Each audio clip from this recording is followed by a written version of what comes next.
Welcome to Antipolo City. Today guys, nandito tayo sa Barangay Kupang, Antipolo City. At meron tayong single house and lot na bagong ipipictured sa araw na to. Meron po siyang 4 bedrooms, 4 toilet and bathroom, at 2-car carport. Tara, libutin at ikutin natin itong single house and lot. Come on. Ito po yung 4 folded gate. Pagpasok mo dito, yung 2-car carport. Naka-covered parking po yan. At dito sa right easement, ito po yung papunta sa service area ninyo. At dito naman po sa aking kanan, dito yung iyong pedestrian gate. May 2 steps ka papunta dito sa inyong left easement ng house and lot. At pagpasok mo ng pedestrian gate, ito may accent wall ka dito. At mayroon kang outdoor lighting feature. At continue tayo ng tour. Ito yung easement papunta sa likod ng house and lot. At ito naman guys yung huge door. Pero bago natin pasukin yung huge door, continue tayo ng tour at ikutin natin itong easement niya. Meron kang 2 panel dito ng sliding glass papunta sa inyong dining area. At dito naman, ito may sliding glass pa rin tayo sa side na yan. At yan guys, at ito yung area na to, yan, meron kang electrical fence, paikot ng iyong property. At meron ka na rin added security na CCTV dito sa side na to.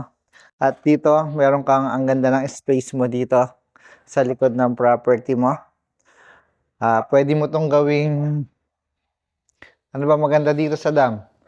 Yan, pwede ka dito maglagay ng round table at 2 o 3 upuan mo.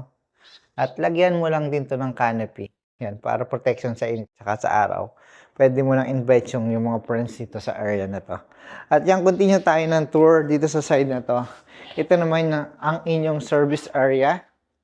Yan guys, ito yung everyday kitchen dito sa side na to.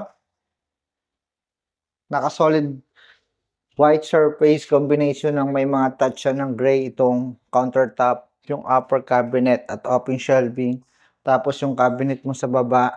Tapos dito, continue tayo dito. May another sink ka dito guys. At dito, pwede mong provision o ilagay yung iyong cooktop. At may 2 steps ka papunta sa inyong carport. Tara, ikutin na natin dito. Dito na tayo dumaan para makita nila yung kabuuhan ng easement ng property. Yan, dito tayo nanggaling kanina. At ito, yung pedestrian gate, umikot lamang po tayo para makita nyo yung buong ikot o buong easement itong house and lot.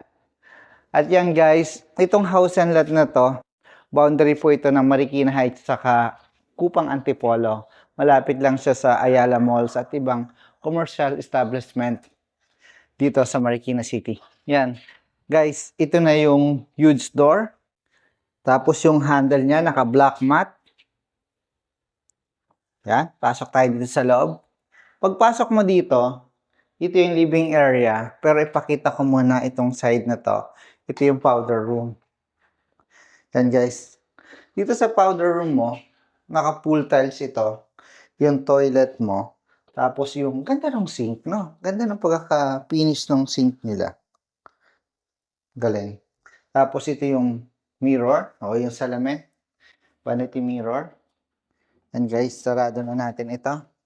At meron kang huge glass. Kita mo yung 2-car carport sa side na yan. Tapos may awning window ka doon with screen. Tapos ito yung wall panel o accent wall. Ang ganda. Magandang klase ito Itong ginamit nila dito. May outlet ka dito. Tapos dito guys, pwede mong ilagay dito yung couch mo sa area na to. At next natin, dito naman, yan, for the dining area, pwede kang maglagay ng rectangular table, good for 6. At high ceiling naman po ito. Open ko yung, yan, maganda naman yung sa mga ilaw niya. At ito, meron kang 2 panel ang sliding glass door with screen. Paglabas mo, yan, ito na yung property mo. Ito yung left easement mo pag nakaharap ka sa house and lot. At i-close na natin ito. Maganda yung circulation ng hangin. Pumapasok dito pag inopen mo tong sliding glass door. At kita mo naman yung liwanag na nanggagaling sa labas pumapasok rin dito sa loob. Yan. Guys, parang may hidden door. Oh, ganda. Mamaya na tayo dumiretso dun sa kitchen. Ito, meron ka dito isang room sa baba. Tapos ito, may sliding glass ka pa rin ulit. Ito yung papunta naman dito sa open space mo na malawak dito sa likod. Yan, no? Ganda ng hangin. Tara, balik na ulit tayo dito sa loob ng property. At ipakita ko naman sa kanila na meron tayong van door dito o sliding door. At dito, ito yung toilet and bathroom. Dito yung toilet. Yan. Tapos dito yung shower. Yan, meron ka dito awning window. At maganda yung kanyang pagkaka-fabricate ng sink. At meron kang medicine mirror dito. Yan guys, nakita na natin itong room dito sa second floor. At continue tayo dito sa dining area. Nakita na natin itong dining area. Next naman natin, itong kitchen. Sa kitchen mo, ito yung countertop niya. Malaki yung sink. Yung cabinet mo dito. At maganda tong size ng open shelving. Tapos dito sa area na to. Tapos dito, ito yung for refrigerator mo. At yan guys, ito yung door papunta dito sa labas ng house and lot.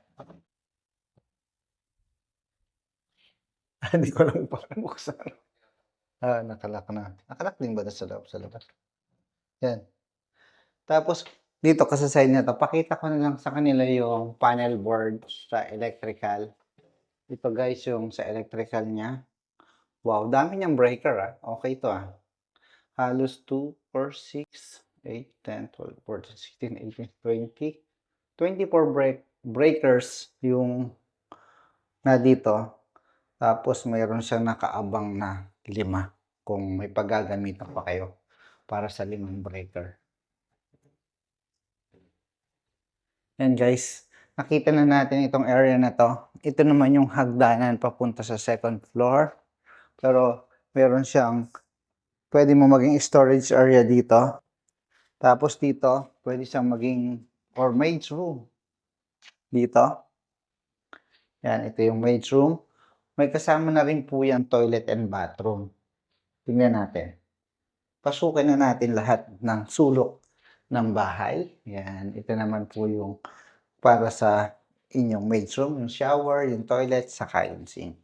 Yan, labas na tayo dito. Balik tayo ulit dito sa staircase. Ngayon, nakita na natin bawat sulok nitong house and lot dito sa ground floor at exterior. Continue naman tayo ng tour dito.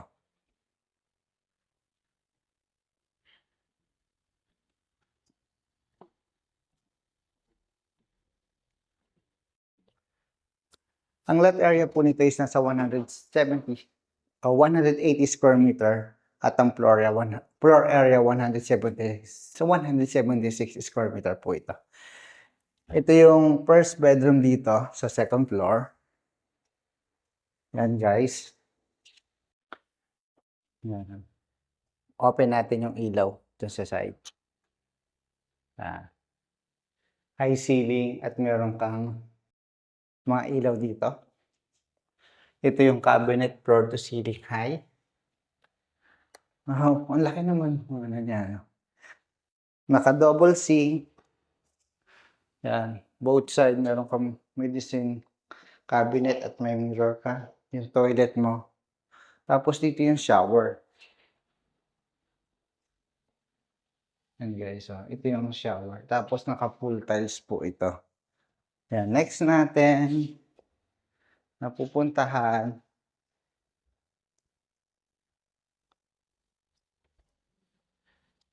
Itong isang bedroom. Yan po, ito yung isang bedroom. Both side, meron siyang ventilation. Tapos, itong area na to, meron siyang balcony. Mula dito sa balcony, ito tingnan mo to. Yan o. Greenery yung paligid niya dito. Sa area na yan. Kaya kahit patanghali na, malamig pa rin dito guys. Balik tayo dito sa loob. At next natin, itong isang bedroom. Yan. Dito sa isang bedroom, hindi siya nagkakalayo ng size doon sa bedroom na yon. Ito, facing to dun sa harap ng property. Dito naman, doon sa left easement. Dun ka sa side na yon. At ipakita ko naman sa inyo itong floor to ceiling high cabinet nila. Tingnan natin. Malaki pala yung cabinet din nila dito, ano. Yung drawer. Yan, laki din yung drawer niya. Laki din yung drawer.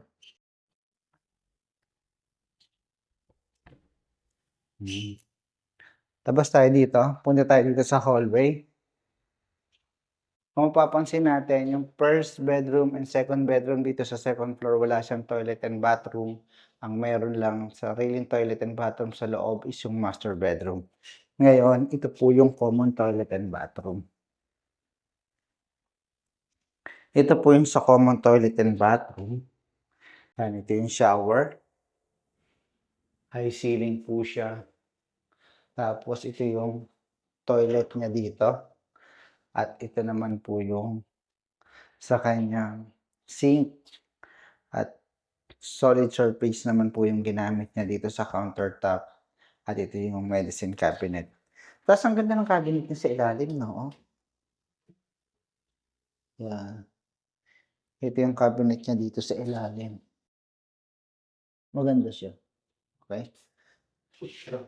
Yan guys, nakita na natin yung bawat sulok ng house and lot mula sa exterior at interior po nitong property sa first floor at second floor. Specs of this home bago po tayo magtapos ng house tour natin. Recap tayo. Ang lot area po nito, 180 square meter. Ang floor area po mula sa baba hanggang sa taas, 176 square meter. Meron po siyang 4 bedrooms, 4 toilet and bathroom, may 1 maid's room with own toilet and bathroom, at 2 carport. Yan, sa mga naghahanap po ng single house and lot sa boundary ng Marikina Heights, matatagpuan niyo po itong house and lot dito po sa Kupang, Antipolo. Thank you and God bless. Salamat po sa lagi niyong panonood ng aking YouTube channel. Kita po tayo sa susunod kong video.